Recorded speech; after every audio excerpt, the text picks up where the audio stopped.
साथियों नमस्कार, मैं हूं नीरज पटेल और आप देख रहे हैं नेशनल जनमत। साम्राज्य विस्तार और हड़प नीति के तहत देश के सुल्तान की निगाह पड़ी है महाराष्ट्र प्रदेश पर। साम दाम दंड भेद इस्तेमाल करके किसी भी तरीके से उस रियासत के महाराज उद्धव ठाकरे के ही सिपह सालार एकनाथ शिंदे के माध्यम से उनकी पीठ में छुरा भोंकना है। हैरत की बात देखिए कि अंधभक्त प्रजा की नजर में ये तमाम सारी तोड़ फोड़, खरीद फरोख्त, संवैधानिक संस्थाओं के दुरुपयोग करने के बावजूद विभिन्न रियासतों यानी प्रदेशों में सरकार गिराने का जो कूटनीतिक खेल उनके द्वारा खेला जाता है वो सभी राष्ट्र हित में होता है। और राष्ट्र हित में ही शिवसेना के 15 विधायकों समेत 26 विधायक सुल्तान की सरपरस्ती में सूरत के ली मेरिडियन होटल में मेहमान नवाजी का लुत्फ उठा रहे हैं। अगर इस पूरे घटनाक्रम में भारतीय जनता पार्टी की कोई साजिश नहीं है तो वह सभी विधायक को लेकर के एकनाथ शिंदे ने गुजरात में सूरत ही क्यों चुना, जहां एक तरफ एकनाथ शिंदे तमाम बागी विधायकों को लेकर के, हालांकि उनकी संख्या स्पष्ट नहीं है, कहीं मीडिया रिपोर्ट्स में 14 कहे जा रहे हैं, कहीं 20 बताए जा रहे हैं, कहीं 26 बताए जा रहे हैं, कहीं 30 बताए जा रहे हैं, लेकिन जितने भी हैं विधायक हैं जरूर। उन तमाम विधायकों को समझाने के लिए उद्धव ठाकरे ने अपने दूत के रूप में मिलिंद और रवि नाम के 2 विधायकों को सूरत भेजा है। उनसे मिलने के लिए एकनाथ शिंदे ने हां भी कर दिया और उनको होटल के अंदर बुला भी लिया है। इन सब के बीच में एकनाथ शिंदे को विधायक दल के नेता के पद से हटा दिया गया है। अब इस बयानबाजी पर चर्चा करने का कोई मतलब नहीं रह जाता है, क्योंकि बीजेपी पक्ष के लोग कह रहे हैं कि सरकार बुरी तरीके से संकट में है। वहीं महाविकास अघाड़ी से जुड़े हुए संजय राउत, शरद पवार जैसे नेता कह रहे हैं स्थिति तनावपूर्ण जरूर है लेकिन नियंत्रण में पूरी तरीके से बनी हुई है और महाराष्ट्र में किसी तरह का भूकंप नहीं आएगा। हम आंकड़ों से समझने की कोशिश करते हैं कि अगर वास्तव में एकनाथ शिंदे नहीं माने और बीजेपी ने उनको जिस बात के लिए सेट किया है कि उद्धव ठाकरे एनसीपी और कांग्रेस से गठबंधन तोड़ करके भारतीय जनता पार्टी से गठबंधन कर लें, लेकिन उसमें मुख्यमंत्री उद्धव ठाकरे नहीं देवेंद्र फडणवीस होंगे। हाँ, एकनाथ शिंदे को यह फायदा है कि अभी वो कैबिनेट मंत्री हैं, लेकिन बीजेपी ने उनको डिप्टी सीएम का झुंझुना दिया है। अगर इन तमाम सारी चीजों पर उद्धव ठाकरे सहमत नहीं होते हैं, एकनाथ शिंदे बगावत से बाज नहीं आते हैं, तो महाराष्ट्र विधानसभा में विधायकों की मौजूदा स्थिति के हिसाब से क्या समीकरण बनेंगे। महाराष्ट्र विधानसभा में विधायकों की कुल संख्या सीटों के हिसाब से है 288। शिवसेना के एक विधायक का निधन हो गया है तो बचते हैं 287 विधायक।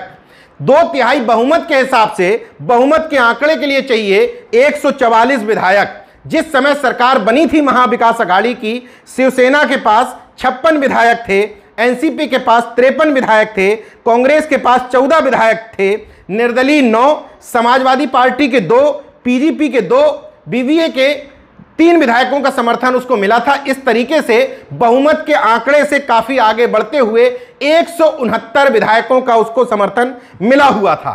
दूसरी तरफ भारतीय जनता पार्टी के जीत करके विधायक आए थे 106, उनमें से 7 अन्य विधायकों ने उनको समर्थन दे दिया था, तो भारतीय जनता पार्टी के पास कुल विधायकों की संख्या हो गई थी 113।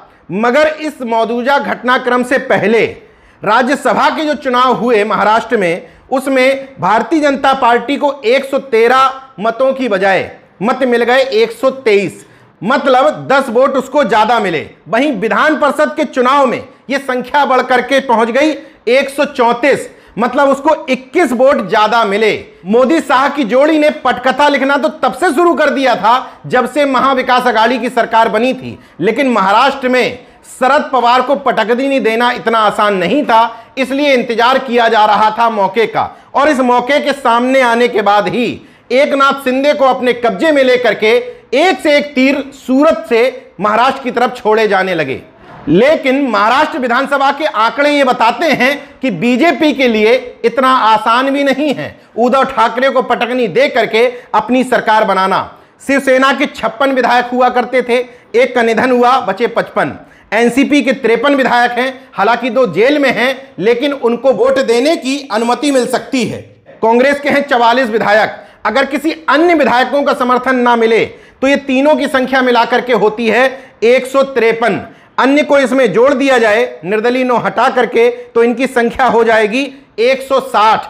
लेकिन इनमें से तमाम बागी भी तो हैं, तो सबसे ज्यादा महत्वपूर्ण हो जाते हैं वो 29 विधायक जो शिवसेना, एनसीपी, कांग्रेस और बीजेपी के अलावा हैं, जिसमें निर्दलीय और अन्य छोटे दलों के विधायक शामिल हैं। मौजूदा परिस्थिति के हिसाब से बहुमत का आंकड़ा 144 है। भारतीय जनता पार्टी के पास 113 विधायक हैं, मतलब उसको 31 विधायक और चाहिए बहुमत के लिए। लेकिन जरा ठहरिए, एक दलबदल विरोधी कानून नाम की चिड़िया भी तो है। उसके अनुसार शिवसेना के जितने विधायक हैं मौजूदा, उन विधायकों का 2/3% हिस्सा जब एकनाथ शिंदे के साथ जाएगा, तब इन तमाम विधायकों के ऊपर दल बदल विरोधी कानून नहीं लगेगा।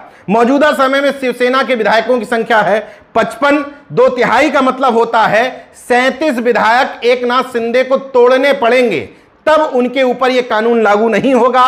मौजूदा परिस्थिति के हिसाब से यह संभव नहीं दिखता। मतलब एकनाथ शिंदे के साथ शिवसेना के जितने भी विधायक जाएंगे, उनकी सदस्यता रद्द होना तकरीबन कंफर्म है। अब ये इस बात पर डिपेंड करेगा कि उनके साथ कितने विधायक टूट करके जा रहे हैं, कितने की विधानसभा सदस्यता रद्द हो रही है, उसके हिसाब से यह आंकड़ा लगाया जाएगा कि अब सदन में बहुमत का आंकड़ा कितने पर जाकर ठहरेगा और भारतीय जनता पार्टी को कितने विधायकों की जरूरत होगी।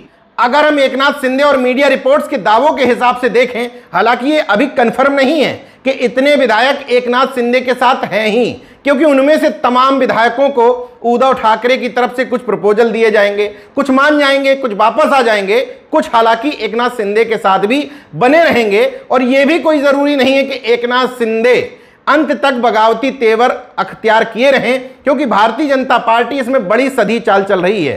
भारतीय जनता पार्टी महाराष्ट्र के प्रदेश अध्यक्ष ने स्पष्ट तौर पर कहा, अभी अचानक से विधानसभा सत्र बुला करके सरकार को बहुमत साबित कराने के लिए कहने की हमारी कोई योजना नहीं है। मतलब बीजेपी भी फूंक फूंक करके कदम रख रही है। फिर भी अगर मान लें कि 15 शिवसेना के विधायक चले गए हैं एकनाथ शिंदे के साथ और एक एनसीपी का विधायक, तो 288 कुल विधायकों का जो संख्या थी, उनमें से 16 अगर माइनस कर दें, क्योंकि इनकी सदस्यता चली जाएगी, तो 272 विधायकों वाला सदन रह जाएगा, जिसमें बहुमत का आंकड़ा छूने के लिए होगी 137 विधायकों की जरूरत। भारतीय जनता पार्टी के पास 113 विधायक हैं, मतलब उसको सॉलिड 24 अन्य विधायकों की जरूरत पड़ेगी। बीजेपी भी जानती है कि इन विधायकों को सत्ता से छीन करके लाना और शरद पवार की रणनीति को महाराष्ट्र में फेल करना इतना आसान नहीं है। फिर भी नरेंद्र मोदी को सीधे तौर पर शरद पवार ने चुनौती दी थी कि 106 विधायकों वाली